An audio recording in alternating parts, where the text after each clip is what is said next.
To see a bunch of my friends. I saw a big ass turtle. I got to ride in a monster truck. I got to play a bunch of games. I got to meet a lot of fans. I feel like I've been sucked into a tsunami of good-ass games. I just got done beating Dark Souls 3 and the new Ratchet & Clank, both of which were incredible.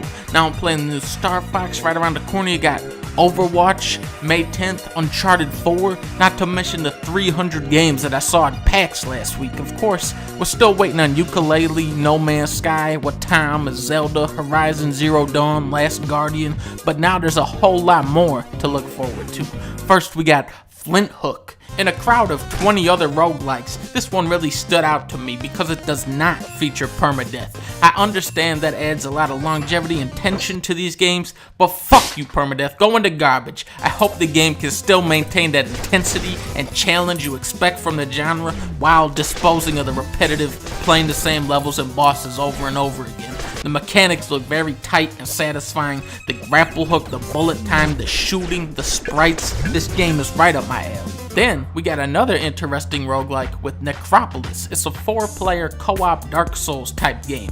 If all 4 people die, I think it's game over, but the interesting part is you can pick each other up if you die, and there's also friendly fire, so it becomes a lot harder to focus down and cheese one NPC as a team. It also becomes a very hilarious comedy game for me. I'm really looking forward to ruining this game for all my friends. Do you ever just sit at your desk, looking at the wall, eating Cheetos, and you think to yourself, they should make another Power Stone? They're making another Power Stone, baby! I mean, technically this game is called Last Fight, but look at this shit, it's just Power Stone, baby! It's just Power Stone. Unfortunately, this game does not have online play at the time, but it's this Power Stone! Also, look at this game. It's Power Stone with robots. How you gonna have Power Stone but with robots? Hob. Paulie, bring up the gameplay for Hob. No, Paulie, that's not right. Change. God damn it, Paulie! Hob is a culmination of a lot of great titles with a very emotive, isometric aesthetic of its own. There's no dialogue, no annoyances so far. You're just platforming, fighting monsters, and exploring the game's world. And there's a grapple hook, so you already know it's gonna be good. Manuel Samuel reminds me of Octodad, except this game has a much stronger focus on telling a story. It looks like a very sophisticated game. It looks like a game that takes itself very seriously. So don't you ever laugh at this, because this is art, and art is not funny. Run and gun shooters are brutal.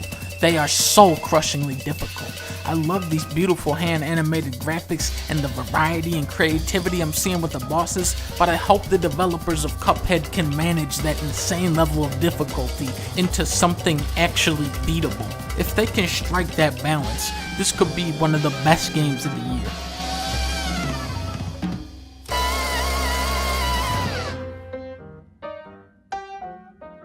Psyonix, why aren't you guys making a Twisted Metal game right now? Do you want me to die? The one for PS3 was one of the most creative, fun multiplayer games I've ever played. So my design philosophy now for games is just take vehicles and combine that with any genre. Case in point, Cluster Truck, a 3D platformer where you jump across trucks. If that premise doesn't sound exciting, you may be a fucking dick clown. The jumping and the weight of your character feel just right. The levels are challenging, but every time you start over it's a little different because you never know what will happen to the trucks. Sometimes they're getting knocked into space by a giant hammer, they crash into each other, they explode, they drive off the track. I'm really looking forward to playing this again. Also, Omnibus. Now this looks like the most badass game ever to be released on PS1. You can actually download the demo if you type that link into your internet. Lumo looks like a relaxing and accessible puzzle game, and that's exactly what I'm looking for after playing The Witness earlier this year. That game broke me down on an emotional level. It was like playing Portal, except somebody reversed the screen, turned it upside down, and half of it was missing. That's how I felt playing The Witness. Lumo, this looks much simpler, and it features Bubba Dunkey. He doesn't just appear in anything, he's very selective.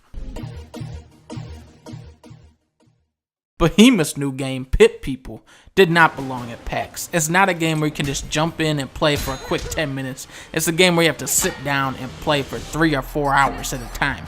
And there's nothing wrong with that. This is a big departure from their other projects. It plays more like Fire Emblem than action platformer, but it still has that signature charm and heart that you expect from these guys. I said Horatio dies!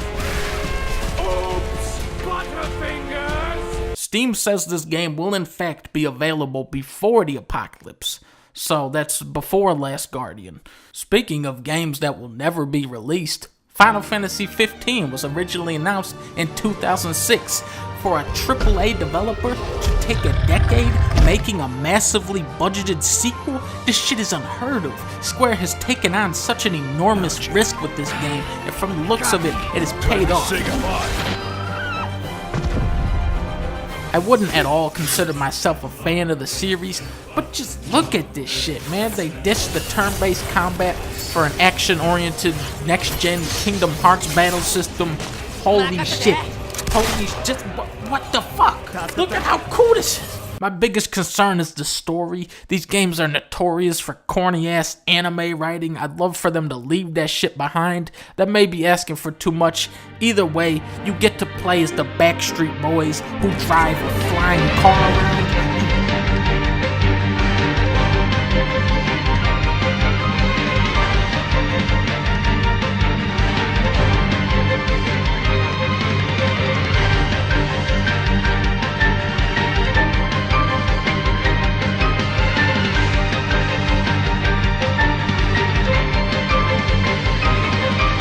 Japanese people, please keep snorting coke and keep making these incredible video games.